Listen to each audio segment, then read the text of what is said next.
Hvaljen Jezus in Marija, naši dragi prijatelji. Skupnost šolskih sester v Šempetru v Rožu že več kot 110 let deluje na vzgojnem področju. Vzgojne dejavnosti so se oblikovale in prilagajale potrebam na dvojezičnem ozemlju avstrijske Koroške. Danes pod okriljem samostana delujejo dvojezičen otroški vrtec, Višja šola za gospodarske poklice Šempeter in internat. Dvojezična šola usposablja za vrsto poklicev, omogoča splošno maturo in odpira možnost nadaljnjega izobraževanja na univerzi. Več o njej pa bodo danes z menoj in z nami podelili sestra Urša Šebat, vodja internata in veroučiteljica v šoli, ter maturantka Julija Strupi in dijak 3. letnika Matija Šifrer.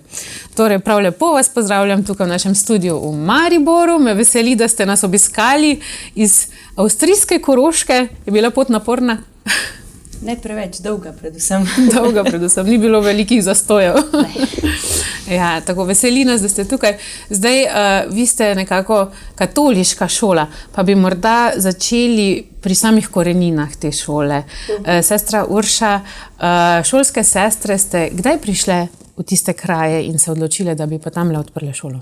Ja, dobrih 100 let nazaj. Pobuda pravzaprav ni bila na naši strani, ampak na duhovniku, ki je bil takrat župnik v Šentjakobu, Matej Ražun.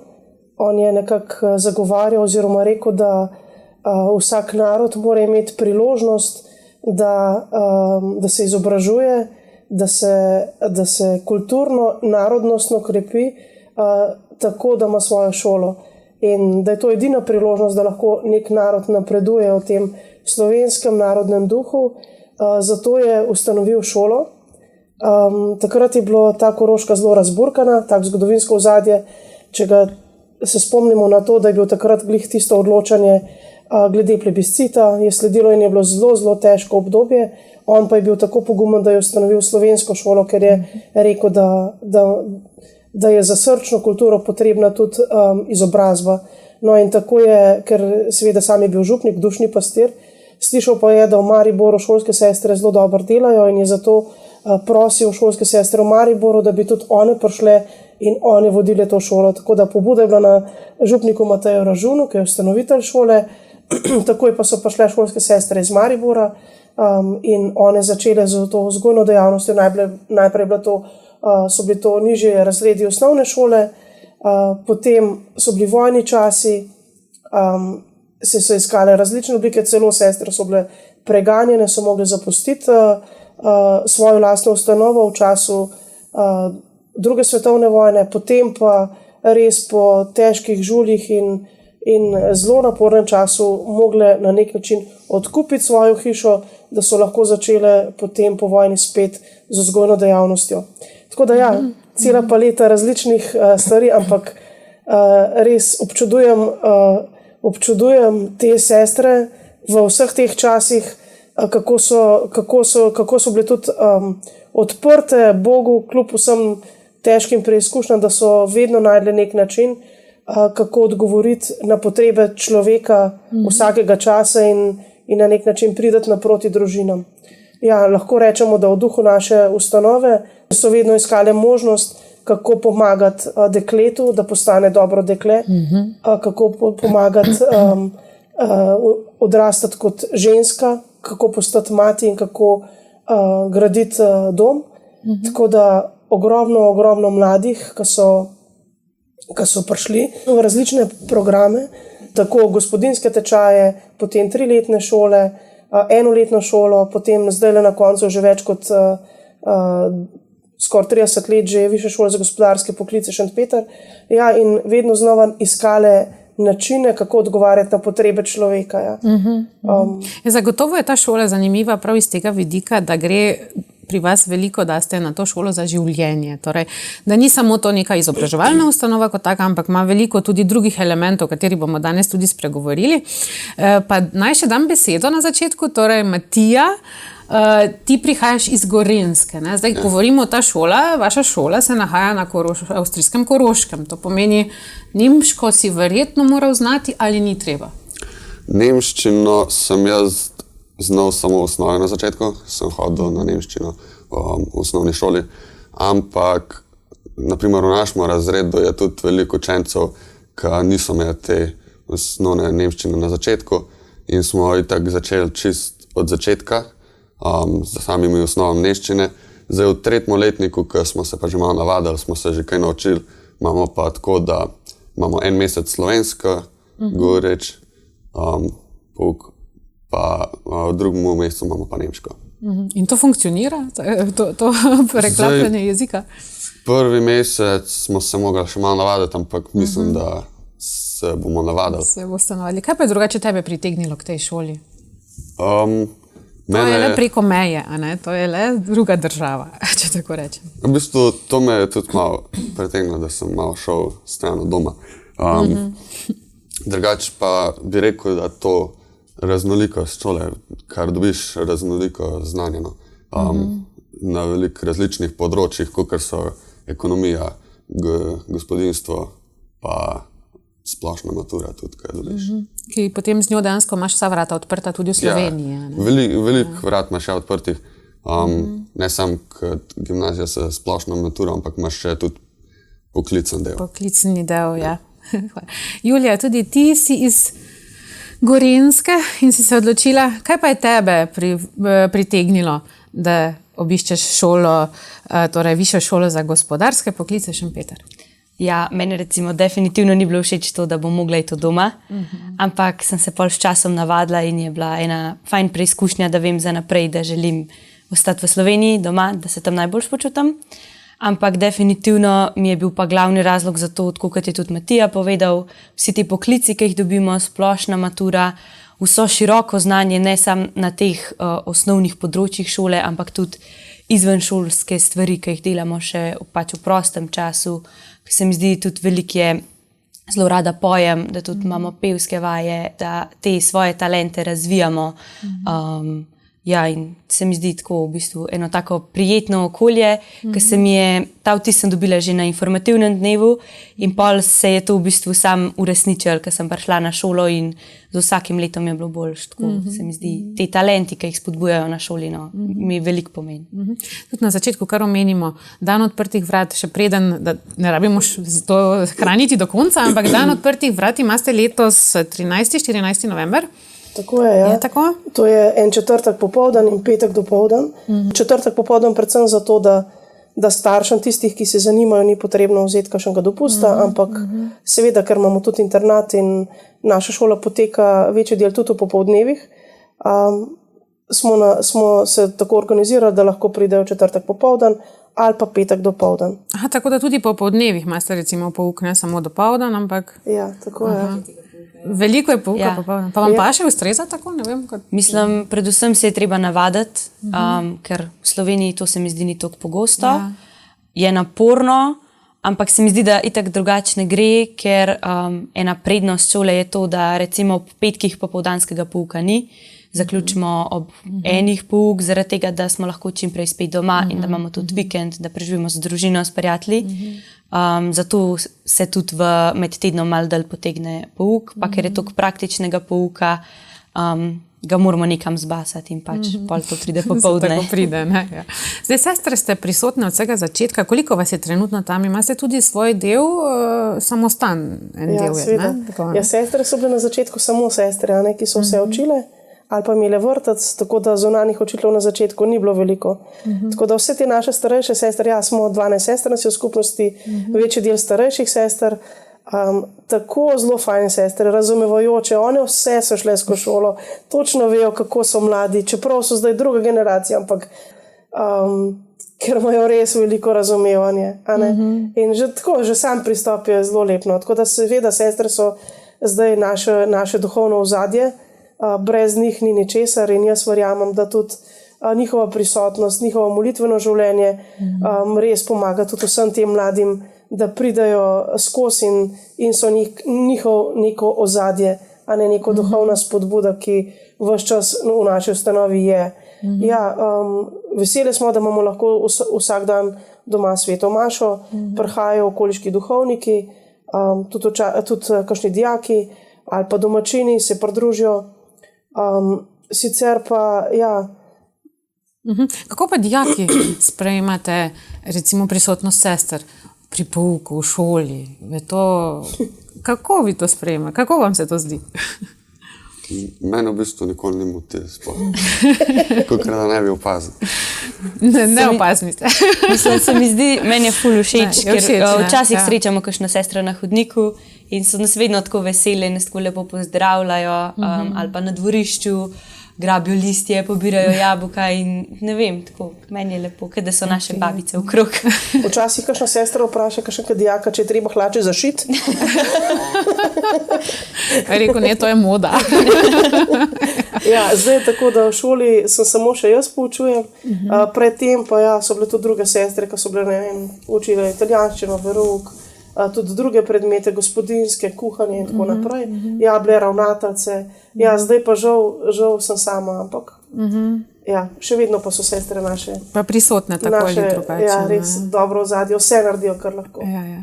Zdaj nekako omenili smo že, da če bomo malce spregovorili o izobrazbi sami kot takšni, ki jo lahko dijak pridobi na vaši šoli. Torej, gre za maturo, gre pa tudi za poklicni izpit na koncu, ne? Torej, zdaj, če bomo malo to razložili. Ja, mogoče lahko rečemo, da imamo dva tipa šole. Enoletno gospodarsko šolo, to je šola, ki je namenjena predvsem za zaključevanje osnovnega izobraževanja. V Avstriji ima drugačen izobraževalni sistem in je alternativa, mi bi rekli, 9. razredu osnovne šole. Sicer v Sloveniji ta program ni nostrificiran, tako da ja, pridejo nekateri dijaki oziroma učenci in se potem s tem programom dejansko pripravijo na 5-letno šolo. Ja, za avstrijske dijake pa to pomeni, da grejo oni po tej enoletni šoli največkrat na kakšno poklicno usmeritev in v tem enem letu lahko spoznavajo različne poklice, kar je tudi ena prednost. Lahko grejo recimo za en teden, za nekaj dni na prakso v različne poklicne ustanove, ne vem, gremo en teden k peku, en teden v trgovino, en teden k mehaniku in tako spoznajo, kaj pravzaprav so oni in kaj si želijo. V praktičnem delu. Ja, 5-letna šola pa je namenjena predvsem tistim, ki pa si želijo ali poklicno izobraziti in začeti neko zadevo, svoje podjetje, ali pa morda se vključiti v neko družinsko tradicijo ali kakorkoli. Naprimer, neko poklicno že ustanovo, no, ali obrat, ali pa tistim, ki si pa želijo razširiti znanje in iti naprej tudi študirati, torej matura. In praktično z tem znanjem, ki se ga tam dobi, lahko ti v Sloveniji stopiš v katerokoli naprej, recimo na katerokoli univerzo, na katerokoli drugo izobraževanje. Torej, to ni omejitev, če si ti v tujini. Tudi jaz sem maturirala na tej šoli in sem se brez težav vpisala potem naprej v Slovenijo. Ja, naši dijaki, če samo na splošno rečemo, dobra polovica naših dijakov se odloči za nadaljnji študij. Od te polovice jih gre še pol, nekateri nadaljujejo v Avstriji, v Nemčiji, v drugih državah Evrope, polovica pa nazaj v Slovenijo, tako da brez težav se nadaljujejo študij. Slaba polovica pa se jih takoj odloči za vstop v poklicno življenje. Kot sem že rekla, nekateri v nekih domačih podjetjih, turistične smeri, nekateri pa tudi ustanovijo svoje podjetje. Res občudujem te dijake. Zdaj v zadnjem času smo imeli naprimer 2 dijaka, ki so že v času šolanja ustanovila svoje podjetje. To danes že tako mladi, pa že ja, res, ni več to noben hec. Mislim, danes mimo grede se ustanovi lahko. Ja, kakšne kreativne ideje. In zdaj po maturi že iščete sodelavce in zaposlujete nove. Že pritegnete svoje sošolce in ostale, ki jih lahko vjate. Odlično, ja, odlično. Torej, res ste tako versibilni na vseh stvarih, torej v vseh smerih. Imate tudi 3-mesečno prakso, torej obvezna 3-mesečna praksa po 3. letniku, kako pa to izgleda? Julija?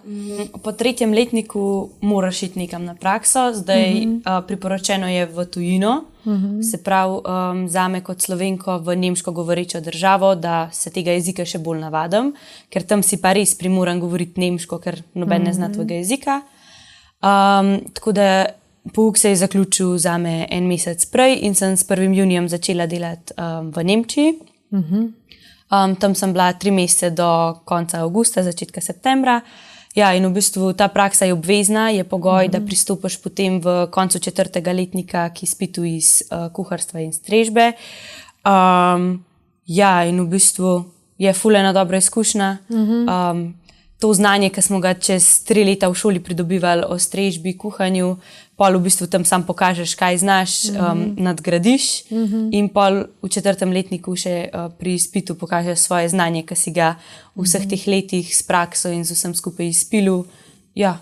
In to si lahko sam izbereš, ne? Katero Ja, področje. šola ima določene obrate, kjer so bili že dijaki prejšnjih letnikov, določena priporočila. Seveda pa, če poznaš sam, lahko tudi Si kakšen tudi obrat sam izbereš. lahko izbereš. Ja, to je v bistvu zelo dobro organiziran na šoli. Se pomaga izbrati.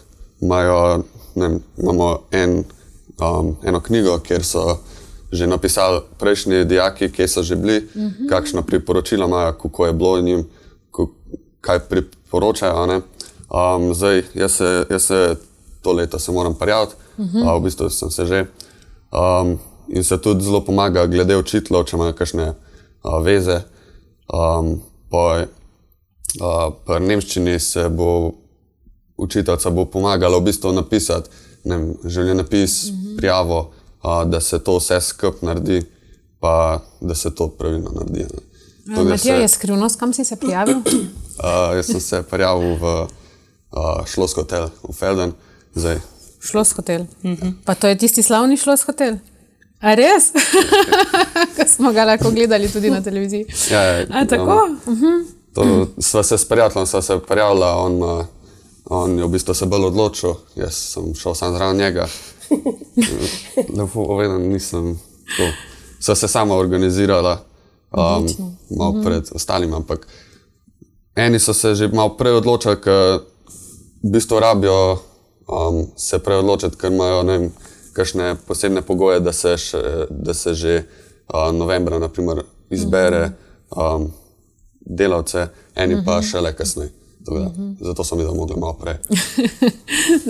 Meni je recimo zanimivo pri praksi tudi to, da so nekateri dijaki imeli izkušnjo, da so imeli, ne vem, težave z mišicami, ker so zelo nosili krožnike, pa te zadeve, kar težke. In mi je bilo tako zanimivo, ker sem zdaj letos poslušala te, ki so se vrnili iz prakse, da niso imeli pa nobenih težav. Ker je naša učiteljica za športno dejansko delala načrtno tako, da so si oni pridobili mišice pri športni. Tako da ja, na nek način je naša šola v tem smislu res šola za življenje, da se pač pripravlja na tistih področjih, ki so uporabna in kjer se rabijo. In dejansko potem, ker smo dobili nek odgovor, da tukaj imamo probleme, čisto fizično, so se dijaki potem pa športni, v smeri, ne vem, predmetov, ampak da so se pripravili tudi pri tej športni čist mišično, zato da so potem pri praksi niso imeli težave ne s hrbtom, ne z drugimi stvarmi. Praksa je pol mogoče tudi recimo v Sloveniji, da se izvaja, ne vem, mednarodna. Tudi je možno, ja, in v Slovenijo pa hodijo predvsem tisti dijaki, ki so iz Koroške, ki so recimo šibki v znanju slovenščine in grejo potem na prakso v Slovenijo, kjer se hkrati poleg vseh praktičnih stvari naučijo tudi jezika. Ja. In potem so pa tudi kar nekaj dijakov, pa se odločijo tudi za prakso v Italiji, ker znajo že slovensko in nemško dovolj dobro in potem grejo v neko drugo jezikovno okolje, kjer tudi pridobijo. Ja, so bili pa tudi že dijaki v Londonu, ampak ja, zdaj v zadnjih letih, ko je ta Brexit, je to manj zanimivo. Ja. Ja, zdaj, ko govorimo ravno o jeziku, torej vi ste dvojezična šola, pomeni nemščina, slovenščina sta obvezni. Zdaj, če nekdo ne zna nemško, a se mislim, niti malo, da je popolni antitalent za nemščino, se naj vseeno odloči za šolo ali raje ne? Zdaj, čisto iskreno sprašujem. Študiram, če je kakšen svetnik za nemščino. Da bi se mu priporočil. Ja, no, mislim, res je fajn, če imaš neko, če si mali jezikovni talent, je zelo fajn. Seveda pa tudi motivacija veliko naredi. To pomeni, če imam pa res željo, potem mi bo to pomagalo tudi napredovati v nekem znanju. Tako da, če nekdo vidi, wow, to pa se mi zdi, da v tej šoli se pa res najdem.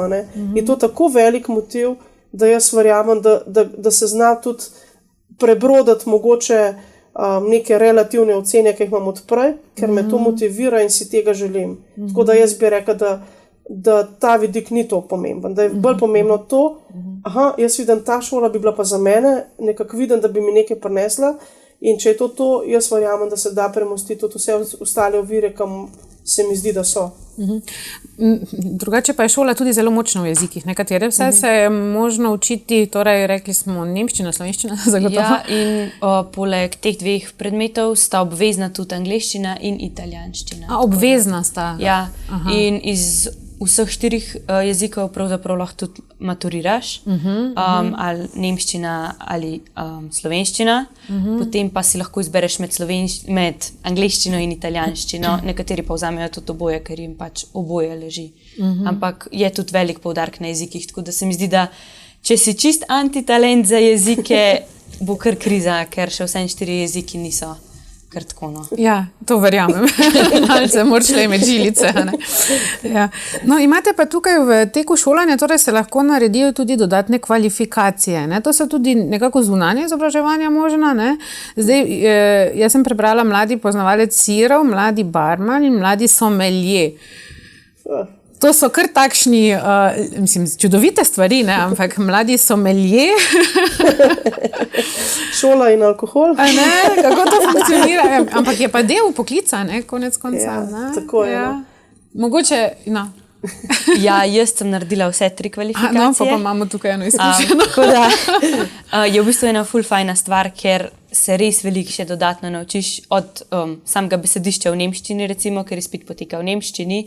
Ampak to je mogoče še najmanjša stvar, ker toliko enega znanja, ki si pridobiš s tem, in toliko ene kreativnosti, ki je v tem vložene, recimo pri mladem barmanu, smo mogli za izpit narediti, za praktični del izpita narediti lastno kreacijo, se pravi svoj koktejl brezalkoholni, kar se mi zdi težje kot z alkoholom.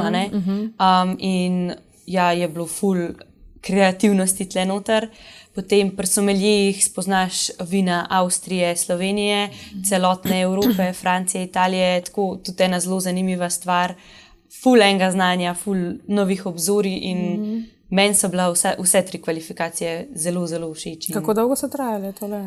Torej v 2. letniku je možnost mladega poznavalca sirov, v 3. letniku mladi barman in v 4. letniku sommelier. Vse pa stopnjuje po težavnosti. Tako da, ja. Si se tudi ti udeležil katerega? Ja, jaz sem se udeležil poznavalca sirov. Sam nisem naredil izpita, ker nisem imel časa iti na izpit, ker me ni bilo v šoli takrat. Sem se pa letos prijavil tudi na mladega barmana. In naslednje leto tudi mislim iti na sommelija. Drugače pa to so tako kot nekaj dodatni predmeti, ki si jih lahko izbereš. Imamo pa v šoli tudi izven šolske dejavnosti, bi rekel, kakor so digitalni marketing, odrska dejavnost, ja. Pa šolski zbor, tako da se naučiš, ne naučiš, ampak se lahko udeležiš zelo različnih stvari. Naprimer, lansko leto smo se pri digitalnem marketingu odločili, da bi naredili podcast, kar si ne bi nikoli mislil, da bi sodeloval pri podcastu, in smo se z ekipo od 5-6 odločili to narediti. Smo postavili studio, smo izbrali absolvente, ki bi jih tudi intervjuvali, in zdaj se že redno objavlja ta podcast. In ta podcast gre. No, drugače pa ti pa si, zdaj tukaj smo videli, to so vse bolj gostinske smeri. Tebe pa vleče v čisto drugo smer, kot si mi prej zaupal, ne? Mogoče še nam poveš, da malo gledalci dobijo občutek, kaj vse lahko prideš naprej, torej greš iz te šole. Ne? Ja, maturanti so se na tej šoli odločili za zelo različne študije, poklice. Lahko greš res v vsako smer, v medicino, lahko greš fiziko študirati, v bistvu karkoli, ker imaš splošno maturo. Drugače pa jaz še res ne vem, v bistvu, kam bi šel, sam me pa vleče na kakšno smer, bolj drugo. Kakšno bolj tehnično smer. Ja, tehnično. Ja, mogoče res mi nismo neka taka zelo naravoslovno usmerjena šola, smo bolj družboslovci, bolj v smeri dela z ljudmi. In ja, Jaz sem vedno mislila, da absolventi ne morejo početi nekaj, ne vem, iti na medicino ali take zadeve, čeprav v zadnjem času so dejansko zelo uspešne zgodbe tudi z tega področja. Tako da, ja, večinoma dijakov se odloča bolj za to smer, kjer smo, gospodarstvo, ekonomija, potem turizem, da ostanejo znotraj tega. Jih je pa tudi kar veliko, ki se odločajo pa pol za te druge smeri, tudi medicinske ali pa morda tudi zdravstvene, nekatere pedagoške smeri, kar velikih je učiteljev, učiteljic, ja, imamo kakšne pilote, ja, naši absolventi živijo ja, res v različnih krajih, v Ameriki, po Evropi, ja, in upravljali zelo različne poklice, tako da včasih sem res prav vesela, hvaležna, presenečena, čudim se, wow, ne, in lepo je, kadar se vračajo nazaj, ko pridejo, povejo, ne vem, smo bili najboljša šola, ne vem, smo bili res veseli, hvaležni za to lepo izkušnjo, ne vem, da so se povezali med sabo kot razredna skupnost, veliko je takih pozitivnih vidikov eno, ker Ja, no in eden izmed teh pozitivnih vidikov diši, že cel čas tukaj lepo pred nami na mizi. Krasno diši, tole je delo vaše šole. Bi nam mogoče sestra Urša zaupali, kako je pa to nastalo in da ste to danes k nam prinesli. Naši sodelavci so že zelo veseli, da se bomo tega lotili po oddaji. Tole je pa pohača, koroška pohača se temu reče. Ja, naši dijaki imajo en tak program, ko morajo, ko nekako postopoma se učijo kuhati, ja, da pridejo na koncu do res izvrstnih in zelo zahtevnih jedi, morajo pa na začetku delati take osnovne zadeve, osnovna testa in eden izmed stvari okrog praznikov je tudi priprava pohače, potice, bi rekli mi. Tako da ja, tole potico nam je pa naredila naša sestra Andreja, Hvala lepa, ki skrbi za našo vsakodnevno prehrano in ja, veseli smo, da lahko prinesemo nekaj takega tudi za vas. Drugače najbrž na šoli velikokrat lepo diši, če se kuha. Ja. No, če nadaljujemo, zdaj vidva prebivata v internatu. Čez vikende verjetno gre za domov. Kako je bivati v internatu? Sestra Urša, vi ste odgovorna za dijake tam. Morda prvo, da slišimo mnenje, pa potem nam bo še sestra Urša povedala. Ja, boš ti. Ja, lahko. Kar se mi zdi zelo pomemben je v internatu pravila, ki jih imamo. V prvem pa drugem letniku so obvezne učne ure, v torek pa četrtek, se mi zdi. Trikrat, ja. Ja, no, 3-krat na teden so učne ure po 1 uro na dan. To pomeni kaj? Zberejo učence od 1. 2. letnika v šoli in imajo 1 uro, da naredijo domačo nalogo, da se učijo, kar se imajo za učiti. In imajo tudi enega vzgojitelja, ki jih nadzoruje. Tako da v bistvu delaš domačo nalogo. Ja. Sicer je pa tako, ker urniki so zelo različni, nekateri imajo razred se deli, kadar je večji razred se deli v 2 ali celo 3 skupine, za različne predmete in imajo nekateri, naprimer, prost popoldan ali pa pol popoldneva, ostali pa imajo pouk in v tem času že delajo naloge in se učijo in tako naprej, ampak imamo pa tudi eno skupno uro, da je res tišina, da res delajo. Seveda, tudi izven tega se morajo učiti delati za šolo. Tako da, ja. Kaj pa ti, Julija? Kako pa je tebi v internatu? Ja, glede na to, da sem že 5. leto tukaj, mi je ful prijetno, fajn. Predvsem se mi zdi, da nam je internat dal ene osnove za življenje, ene standarde, tako, če se ti zdi včasih ful brez veze, ki ti en teži, zakaj nimaš pospravljene sobe pa take stvari, se zdaj po 5 letih vidi, da se je to obrestvalo in da pač nam dajejo neke stvari, ki jih bomo rabili še naprej. Predvsem mi je pa v internatu zelo prijetno, ker smo tako ena taka malo večja družina, vsi med sabo zelo povezani. Ja, tako, zelo prijetno okolje. Ni, da bi do nekih konfliktov prihajalo ali kaj podobnega. Se čuti ta povezanost. Ja, definitivno se tudi kaj skregamo, se smo sami ljudje, ampak predvsem je ta tudi recimo z vzgojitelji, se dobro razumemo, niso to eni profesori, ki so tam sitni do nas, ampak so res del skupnosti, smo, vsak posebej je en delček te skupnosti, ki se povezuje med sabo Ja, vaša ravnateljica omenja na spletni strani, ki jo lahko tudi naši gledalci obiščejo, torej, da se vsi kličete po imenu, da je ta domačnost, ki jo ohranjate nekako, da se poznate med sabo. Ne? Se mi zdi predvsem zato, ker je majhna šola, se lažje poznamo, vsakega letnika je samo en letnik in pač smo tako majhni, da se poznamo, profesori nas poznajo po imenih, kakšen od profesorjev veš tudi kakšno stvar več o tebi, nisi ti tam ena številka, ampak si oseba z imenom in priimkom. Tako je. Sestra Urša, vi ste nekako imate pod okriljem 2 internata, torej gre za Frančiška in Klaro. Ja, smo 2 enoti, smo drugače pa enoti. Mislim, eno internat, ampak 2 enoti. Ja, vi ste 15 let sedaj že nekje tam. Kaj bi rekli, ko gledate na to mladino danes in morda pred 15 leti? Bi lahko rekli, da je kaj drugače ali da je v bistvu isto vse? Ja, je drugače, no. Ampak so mladi. So mladi tega časa in bi rekla, tukaj vrednostno ni razlike. Ja, svet se pa spreminja, to pa je. Ne. Ampak mladi v vsakem primeru so iskalci, iščejo sebe, iščejo svojo prihodnost, želijo imeti meje, hočejo, da se z njimi ukvarjamo. Mladi so vedno mladi in to je nekaj lepega. No. Če bi jaz rekla, meni ta obdobje odraščanja, pubertete, meni najbolj blizu. Jaz sem rada z njimi, mi je toliko lepo, ko se najdejo. Ja, tudi če padejo, ne vidim tega toliko tragično, ampak nekako se mi zdi, da vsaka preizkušnja je tudi nova rast. Zato ja, seveda imamo tudi probleme. Mogoče, ja, lahko rečem, da se pa z njimi res ukvarjamo.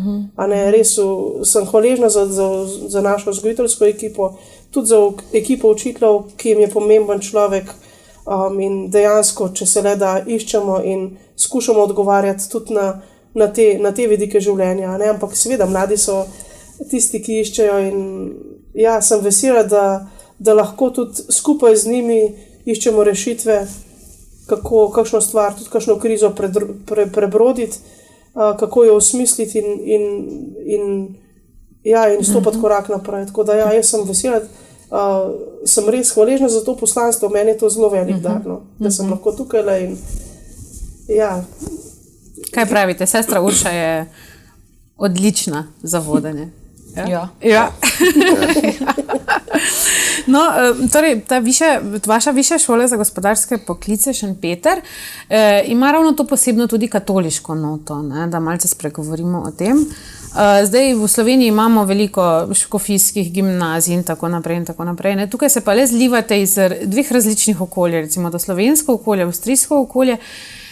Kaj bi vidva rekla, recimo, pa najprej tebe vprašam, Matija, se čuti ta duhovnost na šoli, recimo ti sam tudi si kristjan, si katolik, lahko živiš svojo vero na šoli ali ne? Ja, na šola je katoliška, je kristjanska, ni pa zdaj, da bi bili tam sami verniki. Sami katoličani. Ja, so tudi neverniki, so tudi učenci, ki so iz drugih ver, pravoslavci, muslimani.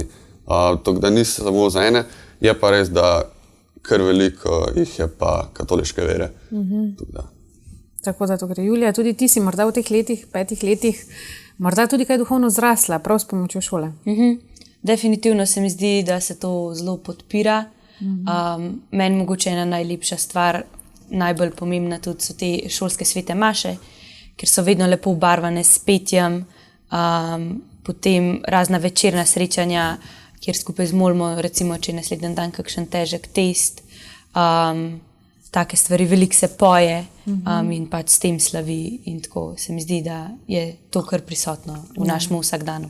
In nimaš občutka, da bi kakorkoli ti zaradi svoje veroizpovedi imela kakršnekoli težave? Ne, definitivno ne, še posebej na šoli se mi zdi, da to nam probajo dati v kri, da ne oznanjamo vero, da kdo smo, pa tako.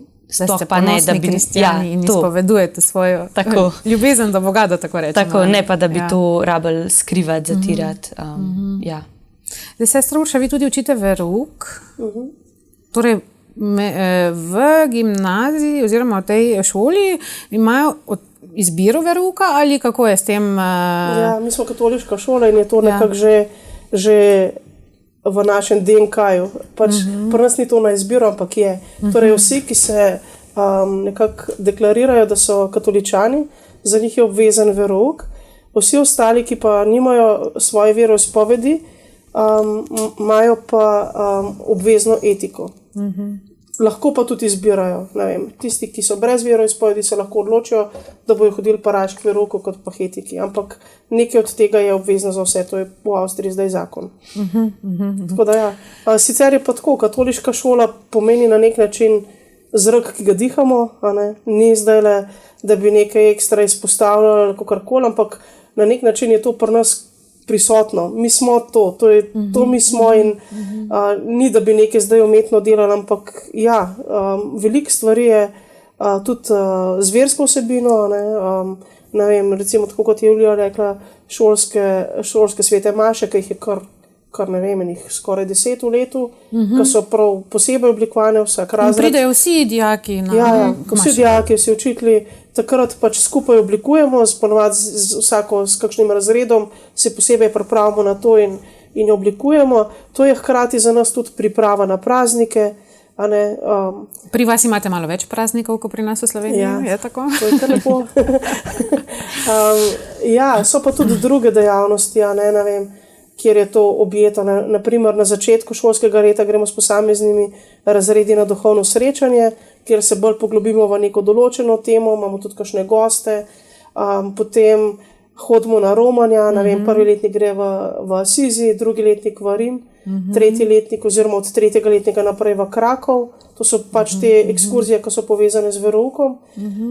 Ja, poleg tega imamo pa res tudi kakšne druge molitve, ki so pa prostovoljne, ne vem, recimo zdaj v mesecu oktobru gremo večkrat, je rožni venec, potem v kakšnem drugem mestu je tejzajska molitev, vedno je kakšna stvar, ki je majhno bolj izpostavljena in se lahko udeležijo, kdor si želi. Ja.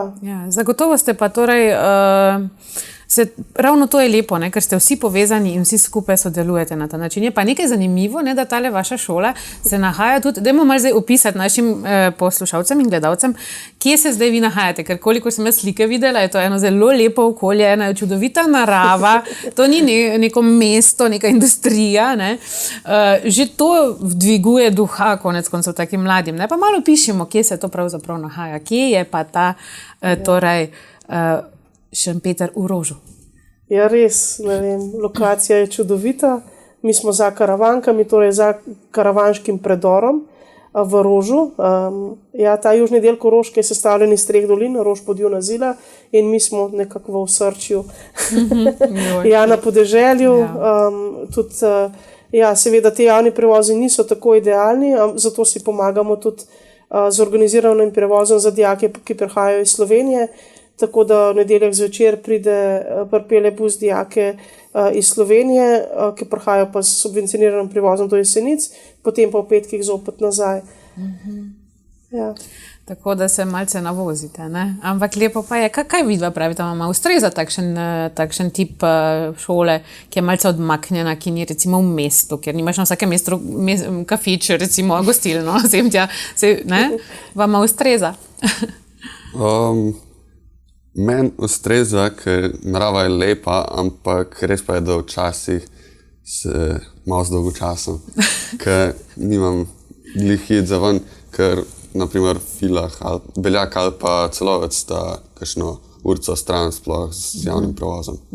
No, ampak takrat slišim, da zelo lepo igraš klarinet in potem cela šola uživa, ko igraš. Torej tudi veliko je glasbe pri vas, skupaj s pevskim zborom. Julija, ti poješ. Kaj pa ti?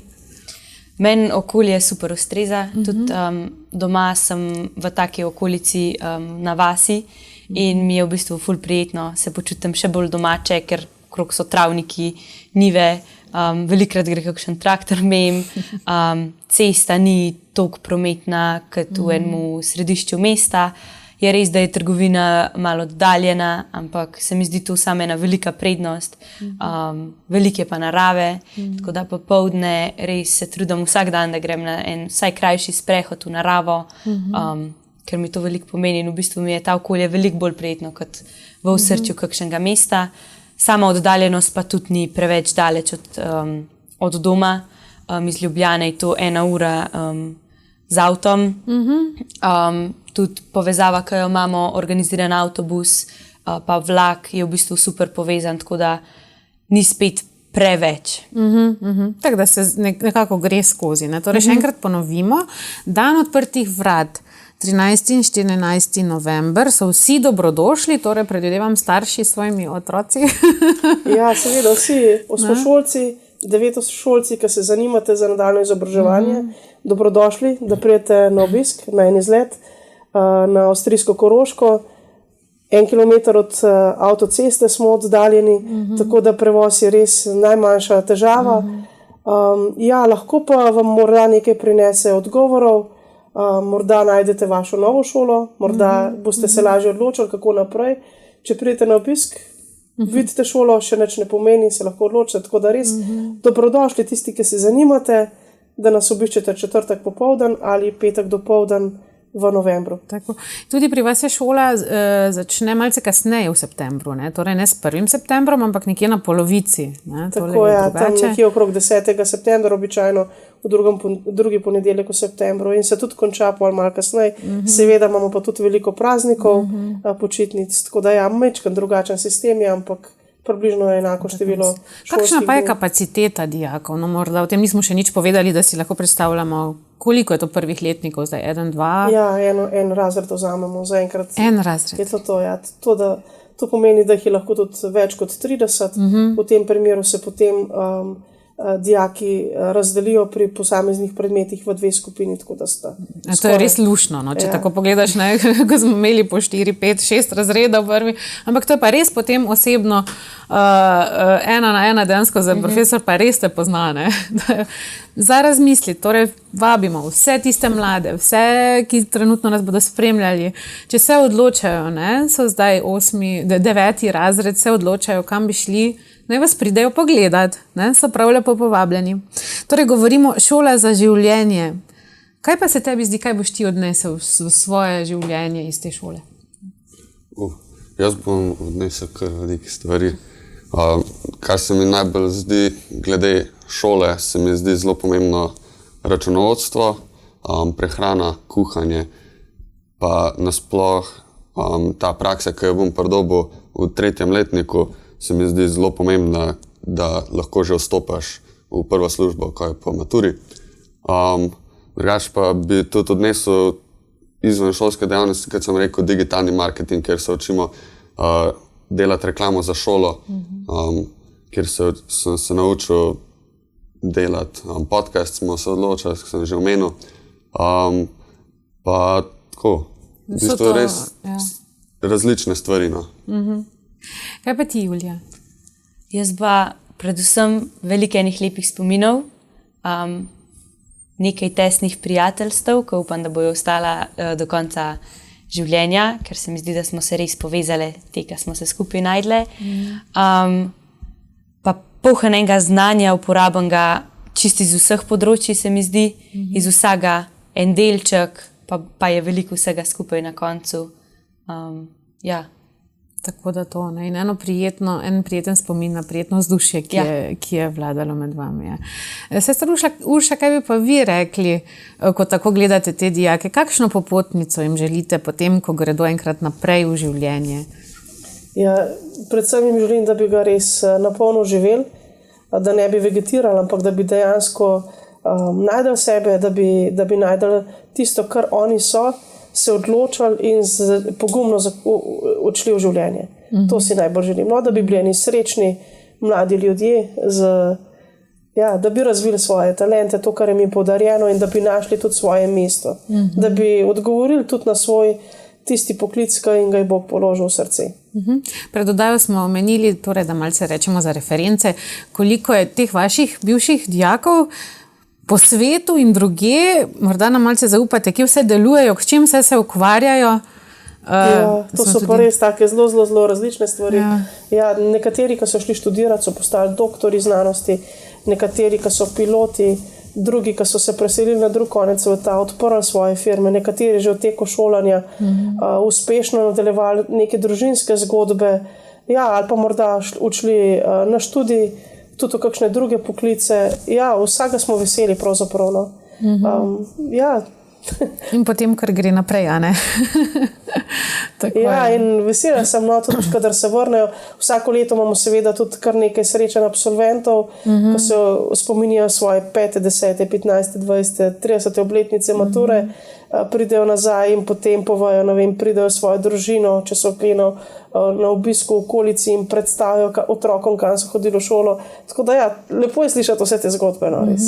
Je pa zanimivo tudi to, naprimer, da torej so pri vas tudi pravoslavni, kot smo prej omenili, ne? Se najdejo tudi muslimani. Torej, ni jih tako veliko, ampak so pa, in se nekako zlijajo z našo šolo. No. Ni nekaj zdaj to prav posebnega, ampak so obdobja, ko jih je več, ko jih je manj, tudi drugačnih, ampak vedno najdemo nek skupni jezik in pravzaprav nikoli ni bilo to nekaj izpostavljenega. No. Torej, jaz vam želim pri vašem delu in vajinem študiranju torej veliko božjega blagoslova za naprej. Cenim vaš pogum, torej vajin pogum, da sta prišla sem, sta povedala pred celo Slovenijo in povabila torej bodoče dijake na šolo, prav tako pa, da vztrajate v tem času, ki je zelo težek, sploh za mladega človeka je izredno težek, še posebej puberteta, kjer se iščeš, kjer se loviš in takrat, da najdeš neko torej pot, nekoga, ki te zna usmeriti. No. Tako da v tem vam zares tudi želim zelo dober uspeh ob dnevih odprtih vrat, da bo jih prišlo čim več vas obiskalo. Ne? A je to potrebno kakšne posebne, torej so pogoji za vpis ali dejansko imate kakšne točke, kakšne... Za vpis je zelo v redu, če je v spričevalu tudi nemščina. To pomeni, kdor razmišlja o tem, da bi se vpišel na šolo, je fajn, da se udeleži nemščine kot izbirnega predmeta, če ga nima v predmetniku. To zelo pomaga. Ostale stvari pa se razvijajo sproti. Tako, in naj se pride in pogleda. Tako. Torej, hvala lepa še enkrat za tole koroško. Hvala lepa vam za povabilo. In obilo blagoslova še naprej. Pa se kdaj vidimo? Bodoče, ne? Z novo ekipo morda tudi. Hvala lepa. Tako, hvala lepa. Vam, cenjeni gledalci, spoštovane gledalke, pa se zahvaljujemo, da ste bili danes z nami. Vsi, ki razmišljate, kam v šolo, kako se izobraževati in kje si nabirati svojih izkušenj življenjskih in poklicnih. Premislite, pogledajte našo oddajo, odločite se, tudi babice in detke in očetje in mame, ki spremljate to. Povejte svojim otrokom, pokažite jim, da so še alternative, da ni vse tako samo v bližini, ampak da obstajajo tudi šole, kjer se o Jezusu govori, kjer se Jezusa ljubi in kjer se dela za to, da bi bil boljši svet in da bi se zares znali naučiti živeti. Hvala, da ste bili z nami in do naslednje oddaje Na snidenje.